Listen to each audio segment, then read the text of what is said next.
It's an honor for me. I thought the presentation was in English, so I'll continue in English because the text is in English. But of course we can go from one language to the other, and feel free to interrupt me, ask me any questions, insult me, or anything you feel like. Las preguntas en español las pueden hacer, ¿verdad, muchachos? This was a nice presentation to do because right now I'm working on the Mesoamerican and indigenous legal systems throughout history, since pre-Hispanic times up all the way up to the 20th century. So this was a very good opportunity for a reflection on my part, and I'll try to mix some of my recent experiences on this field about this two-phase divided Mexico, this genus of a nation in which the two sides of the same coin are deep Mexico with the ancient heritage of Mesoamerican tradition, indigenous Native American tradition, as against a more Western-oriented imaginary Mexico, as Bonfil called it. México Profundo had a very quick influence in most Mexican circles. It was published relatively recently in 1987 and attained a classic status as a text very soon afterwards, especially, I would say, after the Ejército Zapatista revolted in 1994, and suddenly what Bonfil had said all along, that there was a fundamental contradiction between this Western-oriented Mexico, imaginary Mexico, and the deep Mexico, México Profundo, existed. And so suddenly, by 1994, which was just at the end of the Carlos Salinas de Gortari's presidential period, this became acutely obvious that there was a contradiction, that the modernizing plans, which had been spearheaded by Salinas, were kind of disassociated from most Mexican population. Also, many of Bonfil's observations are valid still today. His second preface, just after the 1988 elections, which were considered as rigged and with widespread fraud, hold also true today after the 2006 elections, which were even more hotly contested and even less legitimate from a social standpoint. México Profundo also can be seen as a high water mark for Mexican anthropological thinking. The Mexican anthropological school developed quite strongly since the 20s and 30s, directly linked with the revolutionary ideology. We had a profoundly nationalist and combative party, which has been alternately seen like capitalist by the left, as leftist by the right, and which I think could be characterized quite well as nearly fascist, because you have a highly authoritarian regime with a single party that organized everything inside in a hierarchical way. So this anthropology was practice-oriented, pragmatically oriented for solving Mexican problems, and which was the main problem related to anthropology. Exactly, the Indian population. So Mexican anthropology basically studied Indians, not urban contexts until the late 80s. And thus, Bonfil's text can be seen kind of a condensation of most of anthropological thinking up till then, but also highly critical of many of the things that had been done and projects that had been developed. Which are these influences? Everybody read the text? Mm-hmm. Okay. The first big influence is indigenismo, the Mexican tradition of studying the Indian population, making good monographic work with them, and gradually integrating in the Indian population with two great differences. Up to the 50s, this was a Western-oriented integration, where Indian customs were to be preserved only if they did not clash with Western values. For instance, the legal systems, for instance, religious practices, and were thus being seen as basically anachronistic, atavistic, and not very useful. But starting from the 50s, the later school, the early school was characterized by Gamio, Vasconcelos, Caso, the elder Caso, and the younger generation was led by the younger Caso, by Aguirre Beltrán, by Bonfil Batalla himself. And here the emphasis was on empowering Indian communities, gradually incorporating Indian communities through economic development, which is not all that bad, because by the 50s, the Indian population had become, using Aguirre Beltrán's phrase, the poorest of the poor. And there was an Indian identity was not very clear-cut in those days. The second big influence is the theory of mestizaje. Mestizaje, the mixing of race, was adopted as the Mexican banner, ideological banner, even earlier, probably since colonial times. The Virgin of Guadalupe cult is a direct reflection of mestizo culture, a symbol developed from a local cult, very local, to national proportions, precisely because it was very useful for colonial elites and colonial groups that were interested both in independence and in acquiring greater power inside the colony. This is so clear that the most popular Virgin cult in central Mexico was not, for the Indian population, was not the Virgin of Guadalupe. It was the Virgin de los Remedios, very nearby also.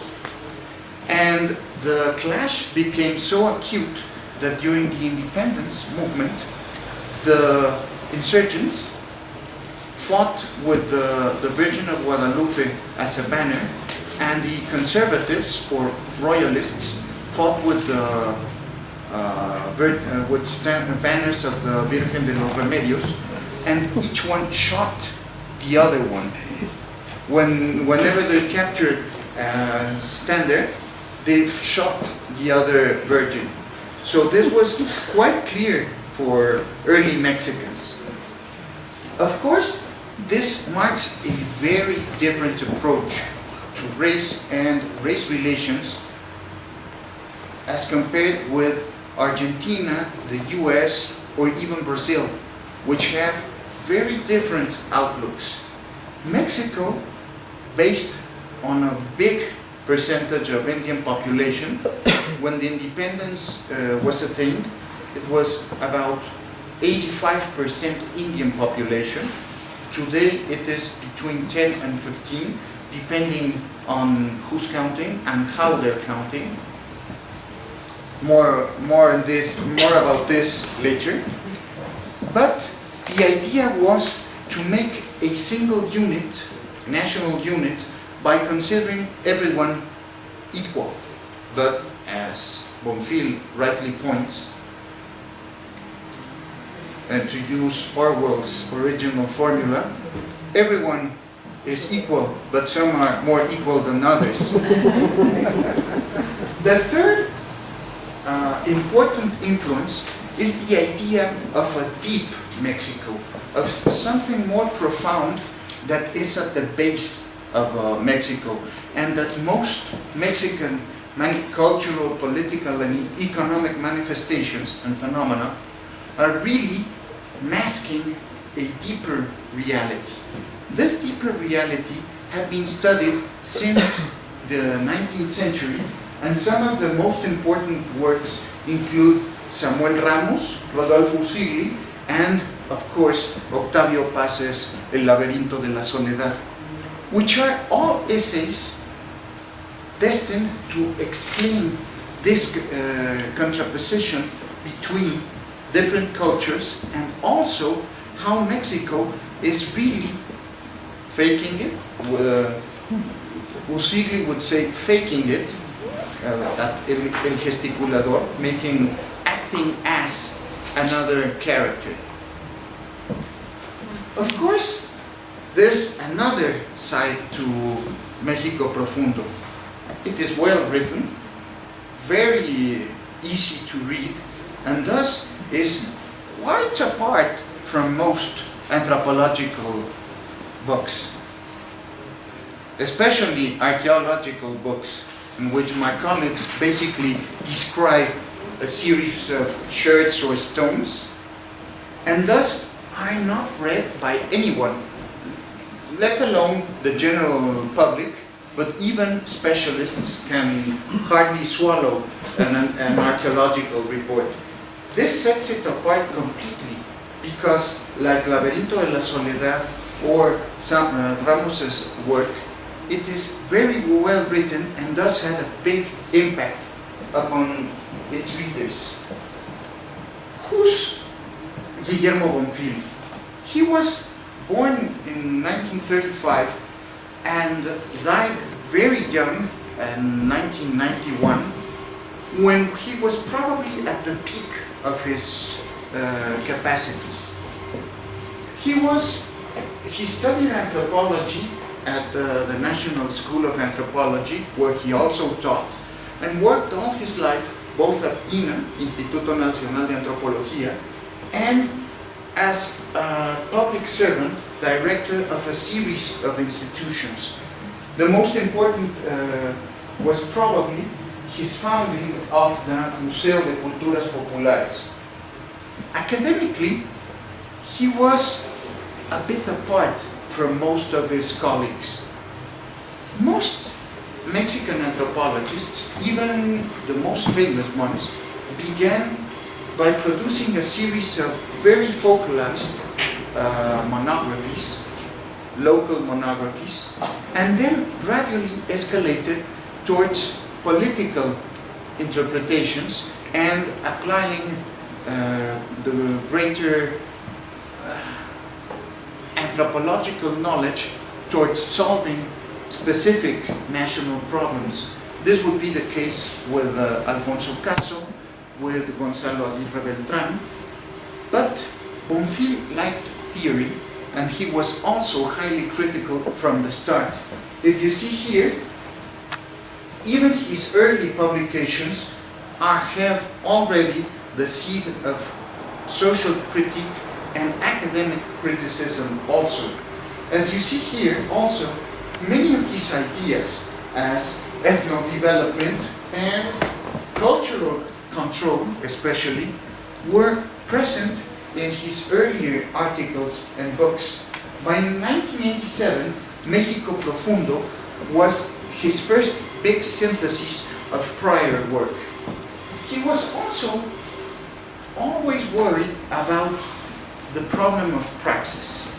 Praxis, from a Marxist point of view, is the combination of theory and practice. And according to Marxists, and Bonfil was one, at least a part of his life, and Hegelian dialecticians, praxis is everything. Because you cannot have only theory or only practice, because practice is useless and theory is also useless. You have to put it immediately into practice. And thus, most of his work reflects this problem. What are we thinking? What are we applying? How could we improve on what we're doing as a nation? His later works were always bigger in scope than the earlier ones, and he also tried to explain problems such as, again, cultural control, the combination of cultures, and also reflected on Mexican culture alone.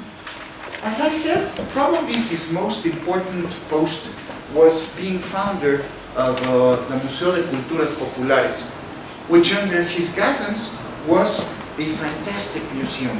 We only had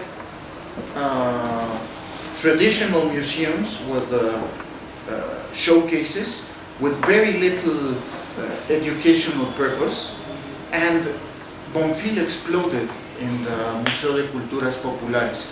He started making exhibits about the comic book culture in Mexico, which was widely read but not studied at all.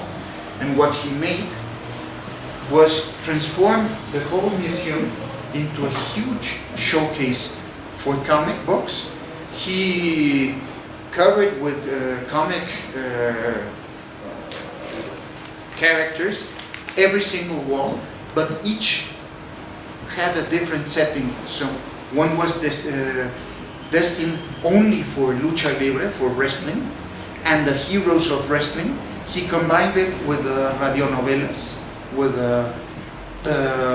soap operas that were originally transmitted by radio, and thus you could hear only Calimán-related radionovelas in the Calimán room, and an exhibit that showed why Calimán had been so popular, what Calimán meant, and made this with different comic books. He also made such exhibits with, for instance, arrieros, which are muleteers, the muleteer culture, and he reproduced houses, the shacks, the places where the mules drank, ate, and all the culture together with smells, sounds.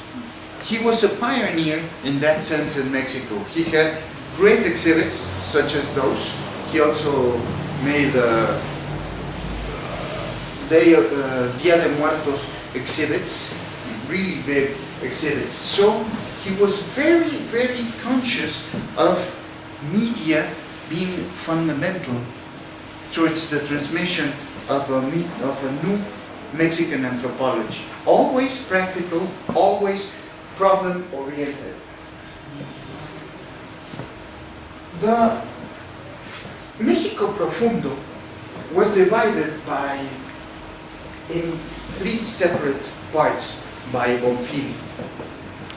These parts have a very different orientation and thus should be discussed separately. The first one, La Civilización Negada, speaks about Mesoamerica and a bit about the other culture areas, Arido America and Oasis America, and basically discusses what happened in the pre-Columbian era and how a civilization developed. Civilization in the sense of having its own culture, its own character, its own set of values, and thus would be very difficult, if not impossible, to compare against other cultures directly. Of course, he repeatedly mentions the idea of Mesoamerican heritage and basically refers to the model known as the closed corporate community, which was developed for Mesoamerica as these autarkic, self-sufficient rural communities, but which, as we'll see, are very, very alike with other peasant communities throughout the world. Do you remember which was the main enemy of the Soviet Revolution according to Lenin? Pardon me? The weather? No. It wasn't the bourgeoisie, it wasn't the Tsar, it wasn't the establishment, it was the kolkhoz, the Russian peasants. And maybe 100,000 Russian noblemen died in the revolution, but almost 10 million Ukrainian and Belarusian and Russian peasants were exterminated by Stalin because they were enemies of the Soviet communism. So this serves quite well because peasant communities have this common background. Also, he emphasizes that his definition of imaginary Mexico does not describe a fake Mexico, but rather the Mexico that exists in the social imaginary. And this is a French term, el imaginario social, in social conscience.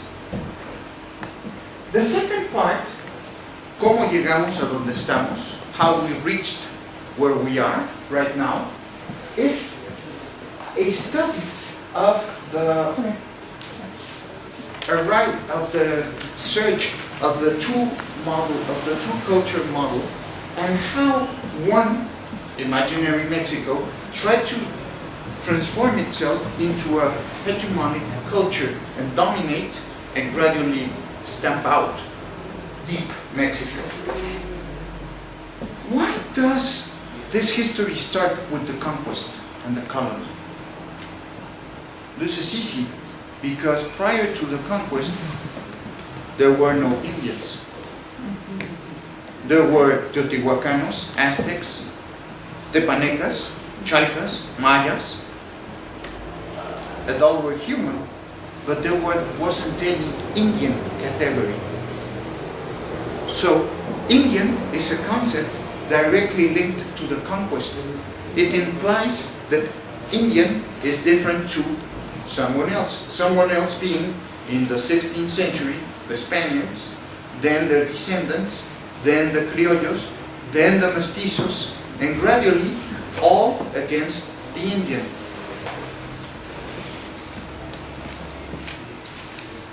The third part is Proyecto Nacional y Proyecto Civilizatorio. This is mainly a personal reflection, personal on the part of Bonfil, about all that he had read, known, and pondered about up till then, and coming to the conclusion that the real issue in Mexico was the confrontation between these two cultures, between trying to impose an hegemonic model upon deep Mexico, and of course he tries to find an ideal solution. This is probably the most debatable part of the book. That's even Bonfil's opinion, as we'll see later. He said, of course I'm quite conscious that this is not a closed subject, quite open on the contrary, and also that it has been heavily criticized because it's also very weak in its arguments. Thus, the essay develops a political, social, and cultural project that assesses how could Mexico develop differently. And also, this is the reason precisely the fact that this is the most debatable part and also the most open part. This is why it's still in the at the forefront of the Mexican discussion today, because nothing much has changed, and most of what Bonfil observed holds still true. What is Bonfil proposing? This is a kind of cultural pluralism, the coexistence of cultures without one dominating the other. And he specifically says that he's trying to formulate a new national project which would combine Western and Indian traits. What could be won by this? First of all, he says, there are many regions and many sectors, social sectors, that have lost their identity, that are basically part of deep Mexico, but cosmetically have received the varnish of Western traits. And this is one of the parts which he attacks the most. Western values in the economic sense, in beauty models, in every sense. And he says there's a fundamental contradiction here. So we have to solve this, and these communities, regions, sectors, classes should be able to regain an identity of their own. This perspective, nevertheless, has been criticized because it starts from the point where cultures are incommensurably comparable, incommensurably different, so they cannot be compared with one another. This extreme relativist position has many dangers, and we'll see some of them. What we see here is the organization of tequio, the community labor that persons give to the community, and in exchange of which they receive community rights such as the access to the land, access to the natural resources, etc. México Profundo attempts to synthesize from a lot of sources. Basically from every book Bonfil had read up till 1987. And thus is not a highly specialized text in some respects. For instance, speaking about Mesoamerica, his sources were mostly older, mostly in Spanish, and most of what has been done recently is in English, most being probably about 70% of what's being written on Mesoamerica each year is in English, 10% in French and German, and maybe 20% in Spanish. So this makes it very difficult to have a Spanish-based only perspective.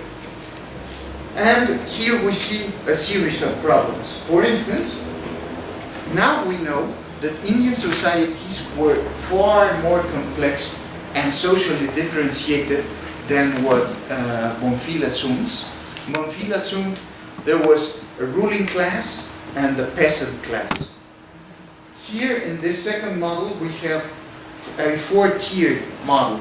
Well, archaeologists pull out their hair because whenever we do a really good analysis of social complexity, we arrive at an obvious conclusion. Is Mexico, is the US divided into two classes? No. Is the social continuum so clear to understand? Never. And what we have is a series of subgroups, maybe 8 subgroups. We sometimes have plebeians that are far richer than noble persons. We sometimes have sectors which we don't know if they were plebeians or nobles. We have a very complex situation, especially in some areas. For instance, Bonfil's idea about everything being community-owned in Mesoamerica is quite the opposite. In central Mexico, Tenochtitlan, Texcoco, Xochimilco, Coyoacán, by the early 16th century, we had at least 12 types of land ownership, including private-owned lands that were freely exchanged, sold, or rented to each other. So the social panorama is much more complex than what was seen by Bonfil. Also, recent translation by epigraphers, first of Maya, then of Zapotec texts, also reveal a very highly complex picture of political relationships, of alliances, and thus we have much more information than what that was available to Bonfil and also to non-specialists. The colonial and 19th century sources Bonfil used have the same character. He read a series of general works which give a clearer and thus simplified view of colonial and 19th century societies. For instance, right now, in things that would be of direct impact on México Profundo, the role of the Indian elites, the resistance movement, the revolts, the creation of a resistance culture since the 16th century by Indians, Indian elites and Indian plebeians are being seen as gradually more complex and give us a very complicated map of different regions, different eras, having different dynamics in each zone. For instance, complex movements such as the Guerra de Castas in the 19th century, where Mayas rebelled against the Enican-based economy of 19th century Yucatan. Yucatan tried 3 times to gain independence from Mexico. Twice it offered the U.S. to be annexed, but the U.S. Congress did not like the idea and rejected the Yucatecan proposal. And when it was about to become an independent country, the Indians rebelled because slavery had been reinstated by the mid-1840s, and they almost wiped out mestizo, criollo, and white population south of Mérida. And the only reason they did not take Mérida was because they had to go back to their farmlands to collect the crops.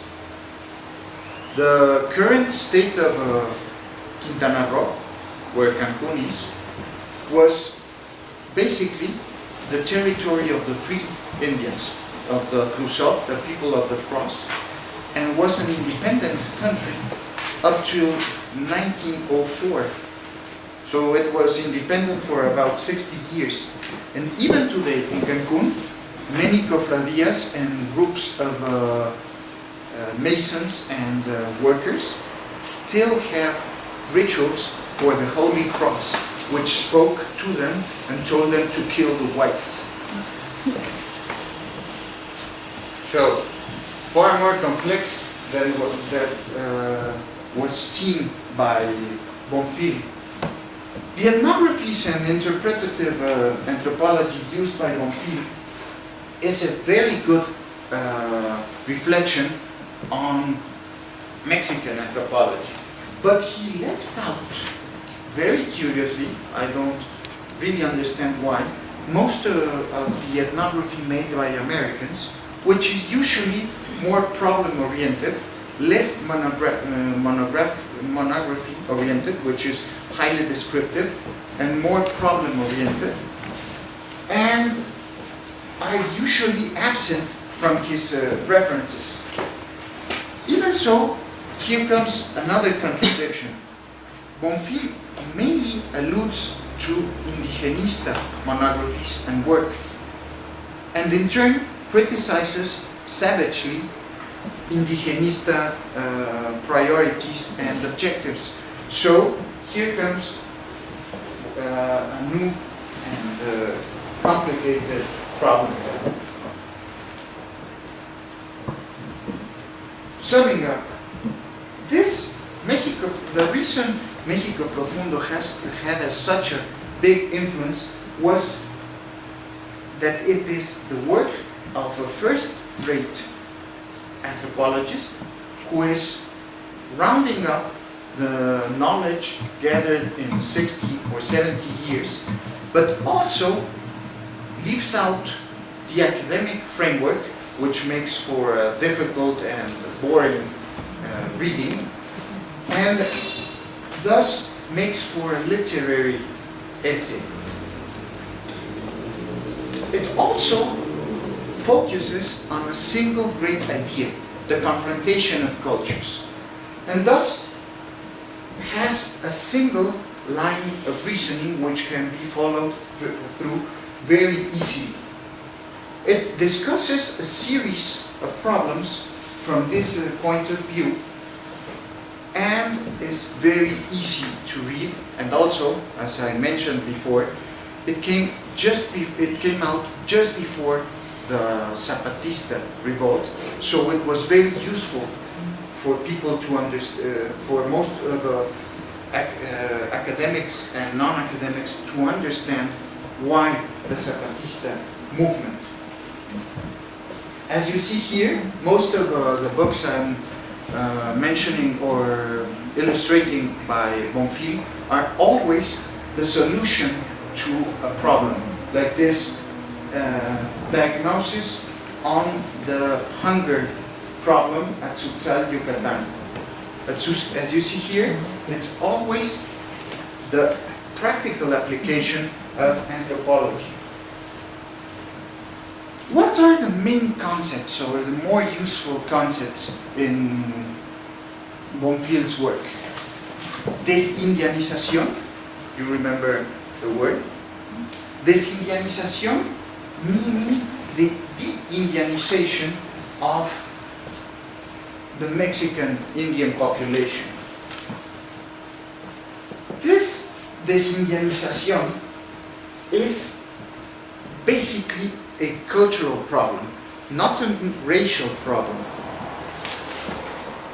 It is a cultural problem because Bonfil says, let's face it, if we had 90% Indian population just a century ago, then it means most Mexican blood is Indian.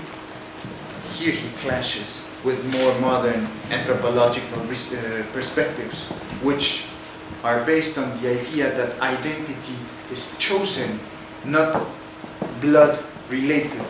But he says, okay, this means that this is not a racial problem, but rather one of accepting or denying cultural traits. Has this been a project eliminating Indianness from Mexican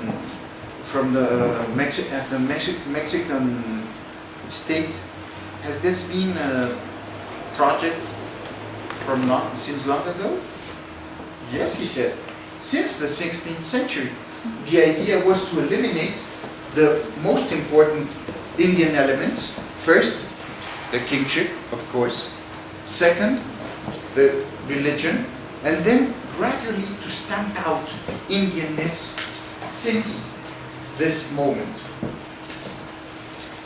Here he also says that for him, mestizaje would be basically a biological process, something which I do not agree because mestizaje entails a new culture, distinct from Western and Indian cultures, and thus was a state policy, an hegemonical state policy designed to obliterate both. The Indian character of Mexico is defined as a culture. What is a culture in the broad sense? Rules that you learn from one another as a Rules, customs, values, products, beliefs. perspectives. So, in material factors, but also technology, tools, ways of life. It's a really big world view. Weltanschauung, Cosmovision would be the big words that entail everything. Ways of life, material, immaterial. Also, in the case of Indian societies, the territory.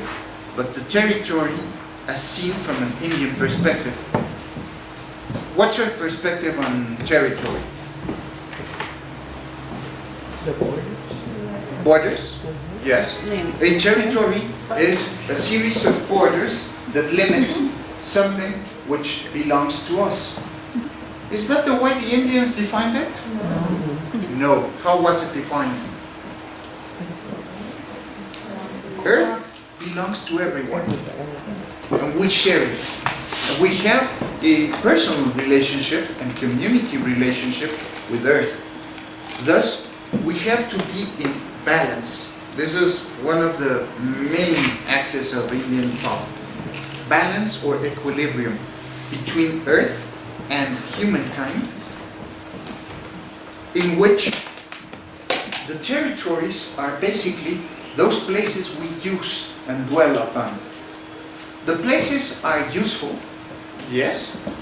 We have the land plots, the natural resources, but we also have the magical places, the places that give meaning to the territory.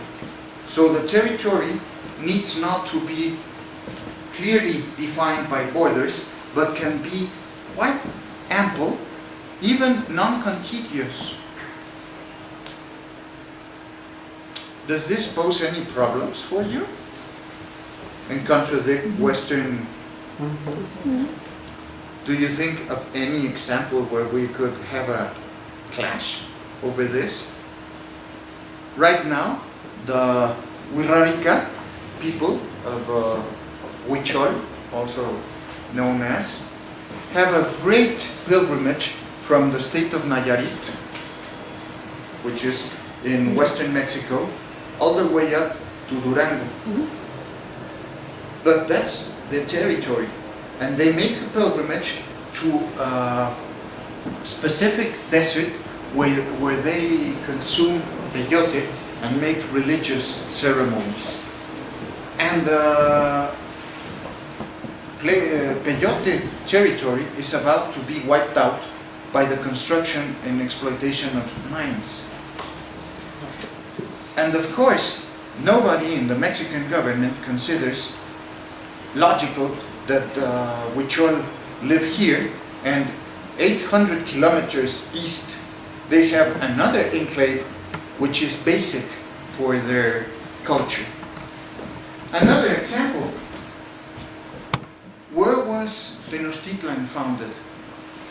In an island where there was a nopal plant, where an eagle would be devouring the serpent. Does it have any meaning? The eagle is the heavens, the 13 upper levels, or at least, yes, the 13 upper levels that exist on top of us. The serpent represents the 9 underworlds, not hell, but the underworlds. And they came together to be in a single plant, which is characterized by its red fruits, shaped like The heart. Hearts. So this is the place of life where heaven and the underworlds met, combined in an island. Thus it is the axis mundi, the navel of the universe. And thus it was written that the Aztecs should live there. But every single Indian group has their own origin myth, and each one had a religious geography that created through hierophanies, through natural places, a sacred geography which combines with this more Western-like practical geography. And they're no different. You have to consider that reality for the Indian mind is the combination.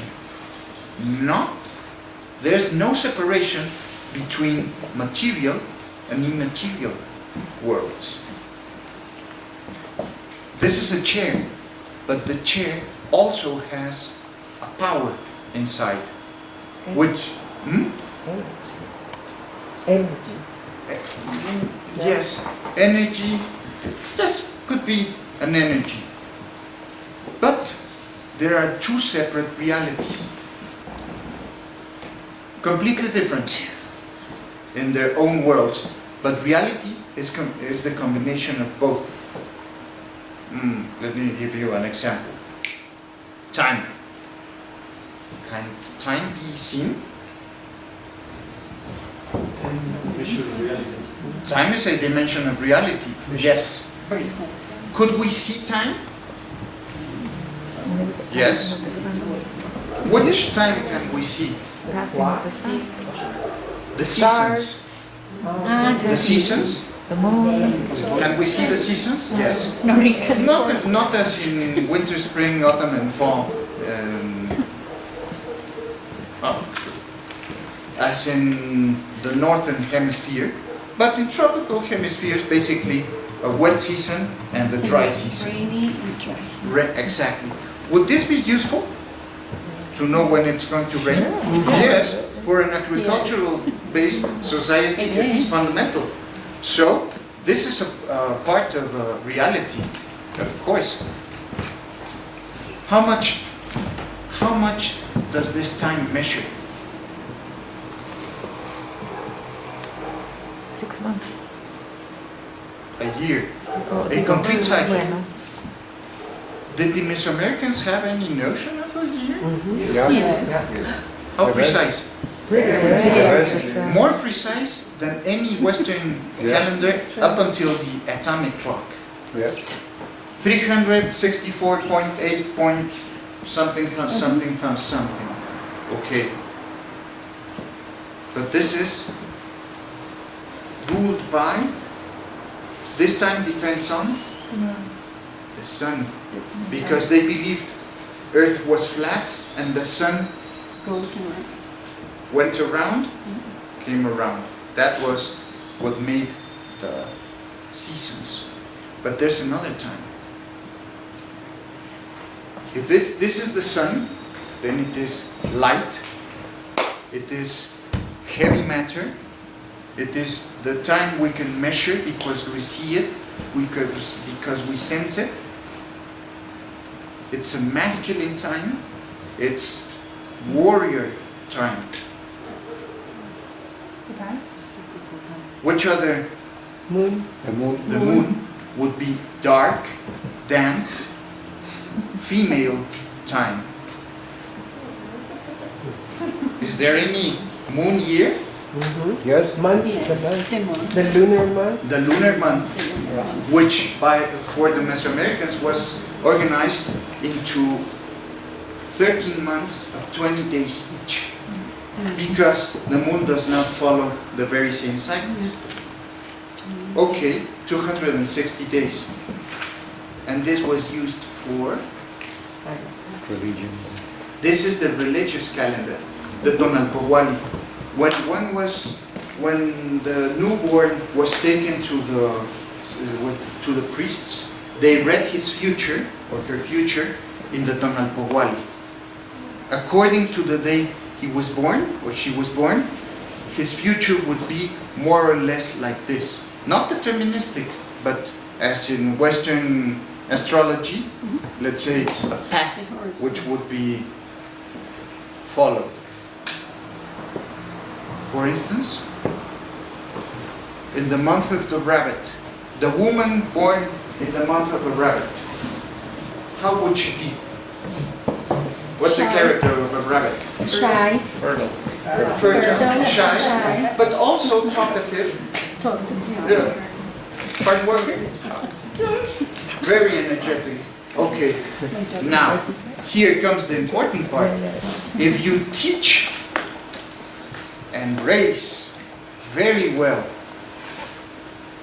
a female rabbit, you would end up with, she would be a weaver, she would be very talkative, she would have to have severe discipline, but then she would turn out quite well. A weaver, very fertile, she would have many children.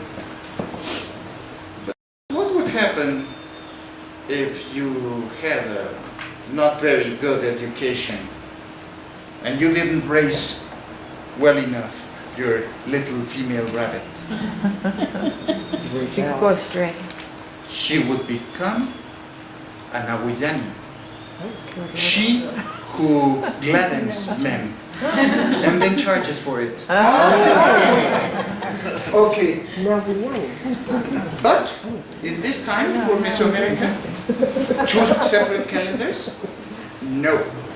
The two calendars intermix: a smaller calendar, lunar calendar, a bigger calendar, sun calendar, and subtracting the 5 odd days that fall at the end of a year, you would begin with month 1, day 1, month 1, day 1.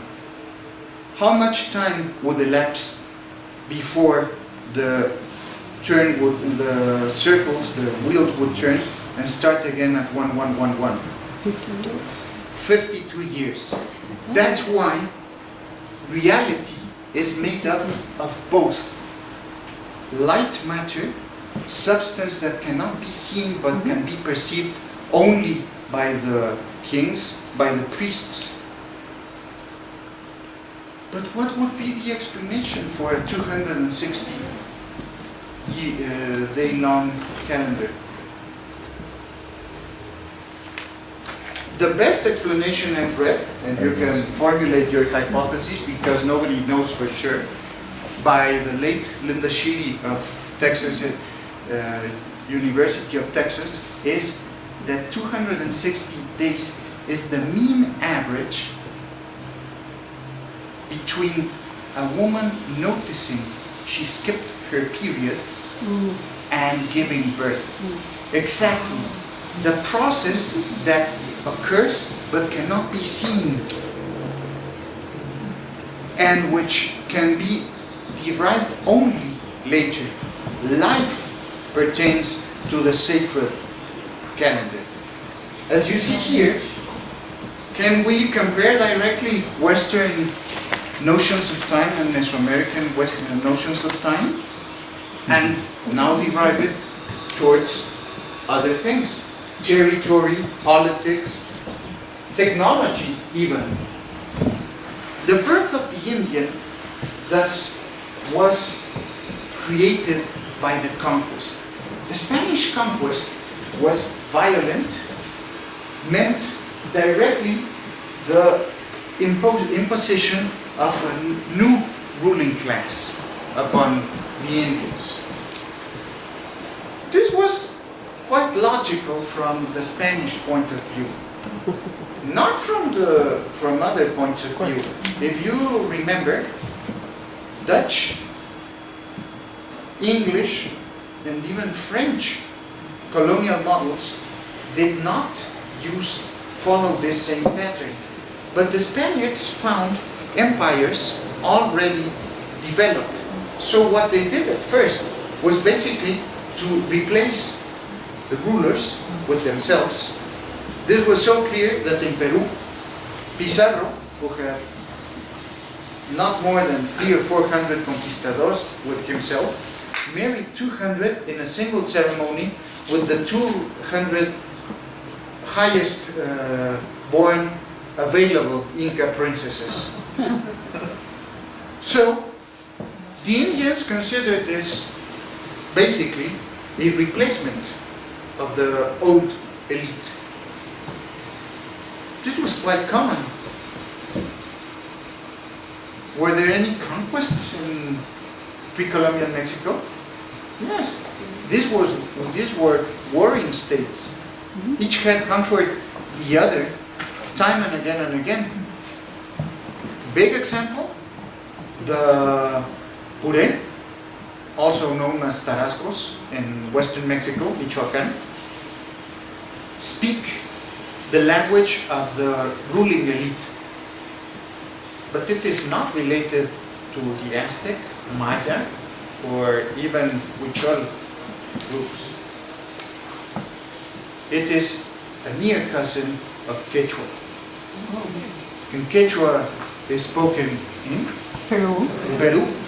It was a Peruvian migration which brought not only Quechua, and which developed into Pure, but also brought copper technology and then bronze technology and other Peruvian traits.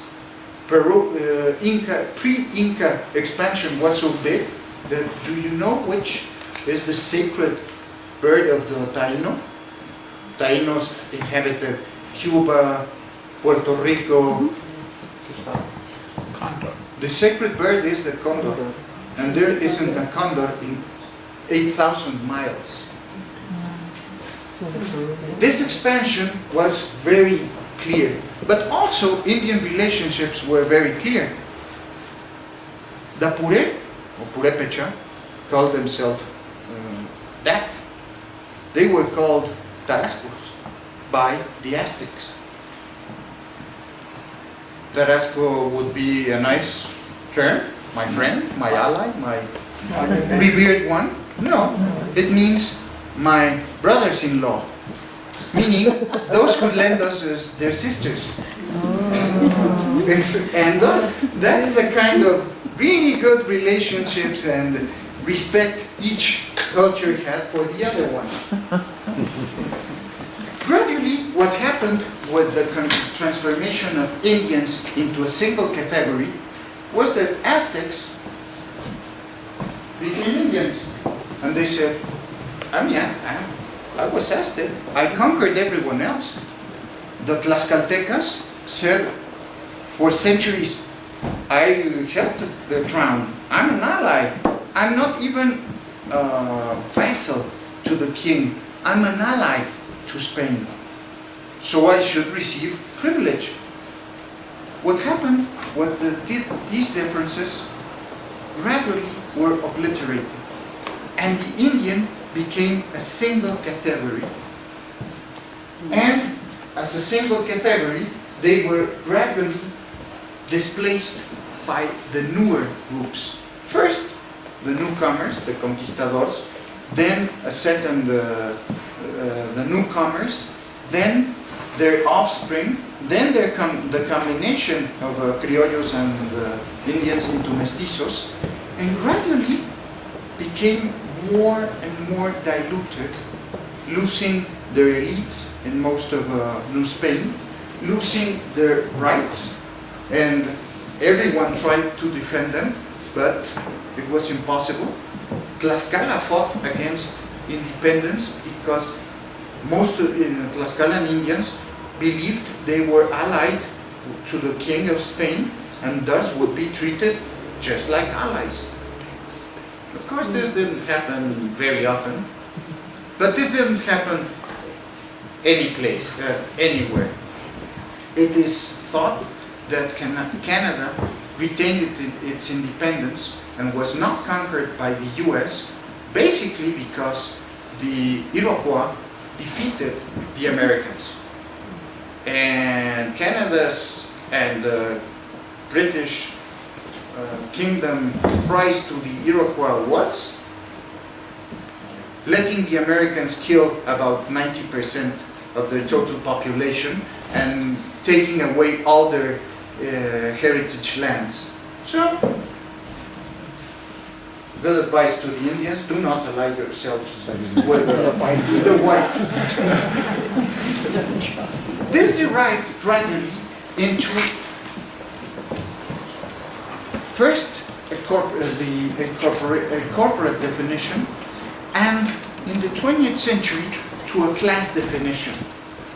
Indians were defined by Gonzalo Aguirre Beltrán as the poor amongst the poor, the worst off of Mexicans. And right now, we would say that if 50 to 60% of all Mexicans live below poverty levels, probably about 95% of Mexican Indians live below poverty levels. So they're still the poorest among the poor. What is Indian culture then, right now, today? This has a lot to do with community, not with individual. Can you see a slight problem here? Community-based rights and obligations as against what do we believe in the Western mainstream?